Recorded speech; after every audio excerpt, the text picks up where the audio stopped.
Bismillahirrahmanirrahim. Assalamualaikum warahmatullahi wabarakatuh.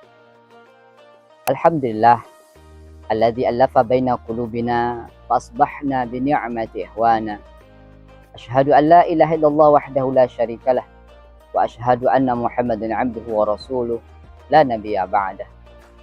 Amma ba'd. Sahabat kurma yang dirahmati Allah Subhanahu wa taala. Alhamdulillah, kita senantiasa bersyukur kepada Allah Subhanahu wa taala. Allah limpahkan rahmatnya, Allah limpahkan nikmatnya kepada kita semuanya, sehingga kita masih dapat untuk melaksanakan ibadah puasa sampai hari ini. Kita sampaikan salawat dan salam kita untuk Nabi besar kita Muhammad sallallahu alaihi wasallam yang melafazkan Allahumma salli ala sayyidina Muhammad wa ala ali sayyidina Muhammad. Semoga dengan senantiasa kita sampaikan salawat dan salam ini, Allah izinkan kita nantinya di yaumil akhir menjadi salah seorang yang akan mendapatkan syafaat dari baginda Rasulullah sallallahu alaihi wasallam. Sahabat kurma dirahmati Allah Subhanahu wa taala. Pada kurma edisi hari ini kita mengangkat tema 6 kedudukan anak dalam Islam. Ada 6 kedudukan anak dalam Islam. Yang pertama, anak merupakan anugerah dari Allah Subhanahu wa taala. Sahabat kurma dirahmati Allah Subhanahu wa taala. Banyak pasangan suami istri yang telah lama mereka menikah. Mereka mendambakan diberikannya seorang anak sebagai buah hati cinta mereka. Tapi belum Allah berikan. Oleh karena itu kepada kita yang telah diberikan anak oleh Allah Subhanahu wa taala, bagaimanapun bentuknya, bagaimanapun kondisinya, anak itu sesungguhnya anak kita itu merupakan anak anugerah dari Allah Subhanahu wa taala. Allah Subhanahu wa taala berfirman di dalam Quran surah Asy-Syura, "Lillahil mulkus samawati wal ardh, yakhluqu man yasha, yahabu liman yasha'u inatha wa yahabu liman yasha'u dzukura." Allah yang memiliki kerajaan langit dan bumi. Allah menciptakan siapa apapun yang Dia kehendaki. Dia memberikan anak perempuan kepada siapa yang Dia kehendaki, dan memberikan anugerah anak laki-laki kepada siapa yang Dia kehendaki. Sahabat kurma yang rahmat Allah Subhanahu wa taala. Yang kedua, anak merupakan amanah yang mesti kita jaga. Allah Subhanahu wa taala berfirman, "Ya ayyuhalladzina amanu qu anfusakum wa ahlikum nara." Wahai orang-orang yang beriman, peliharalah keluargamu, termasuk di dalamnya anak-anakmu, istrimu, naro dari api neraka. Jadi sahabat kurma dirahmati Allah Subhanahu wa taala, anak itu merupakan tanggung jawab kita, amanah dari Allah Subhanahu wa taala yang diamanahkan kepada kita dan akan kita pertanggungjawabkan di akhirat nanti.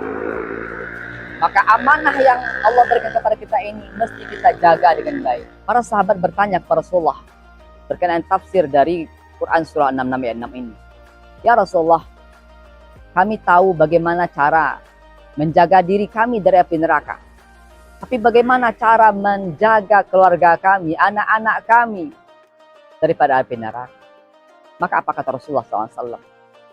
Perintahkan kepada mereka apa yang diperintahkan oleh Allah kepadamu, dan cegahlah mereka dari apa yang dilarang oleh Allah Subhanahu wa taala kepadamu. Jadi cara kita untuk menjaga anak-anak kita adalah dengan memerintahkan mereka untuk beramal soleh.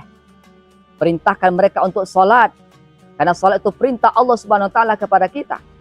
Maka sholat itu juga kita perintahkan kepada anak-anak kita.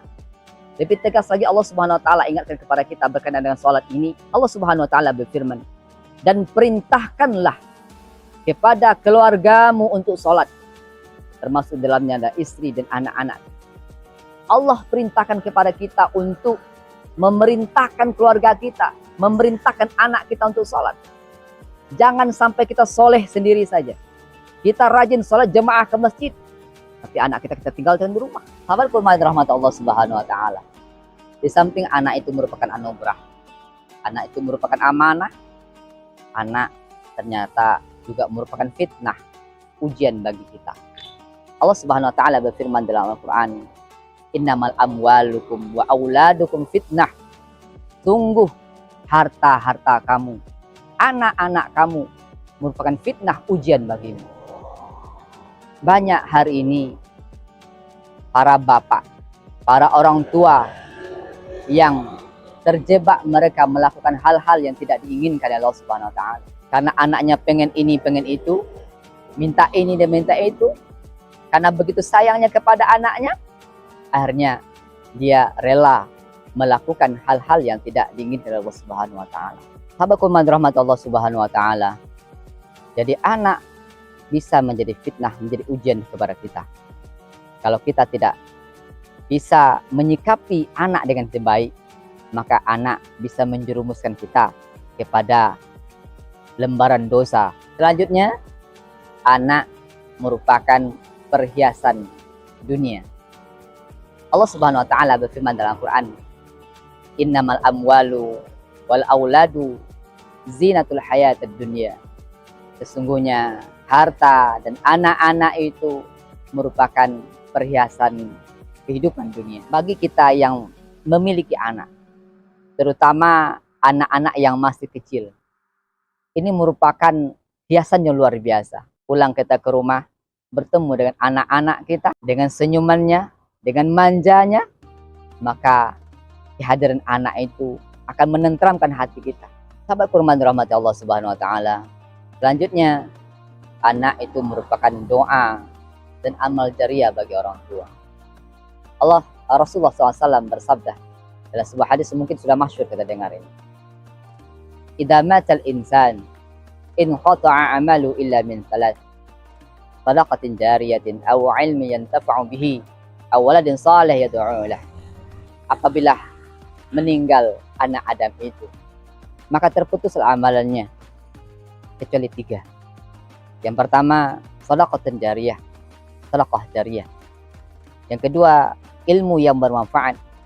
Yang ketiga adalah anak yang saleh yang mendoakannya. Jadi anak ini merupakan aset kita. Anak merupakan amal jariah bagi kita. Kalau semasa kita hidup, kita mampu menjadikan anak kita menjadi anak yang saleh, dengan pendidikan yang kita berikan, dengan pembinaan yang kita lakukan, sehingga anak kita menjadi anak yang saleh, makanya nanti setelah kita wafat, terpanggil Allah Subhanahu wa taala, doa anak yang soleh yang kita harapkan. Doa anak soleh yang sangat kita rindukan. Bagaimana mereka mendoakan kita setiap kali selesai dari ibadah-ibadah mereka. Anak merupakan jariah bagi orang tuanya. Anak merupakan pelanjut dakwah kita. Anak pelanjut generasi kita.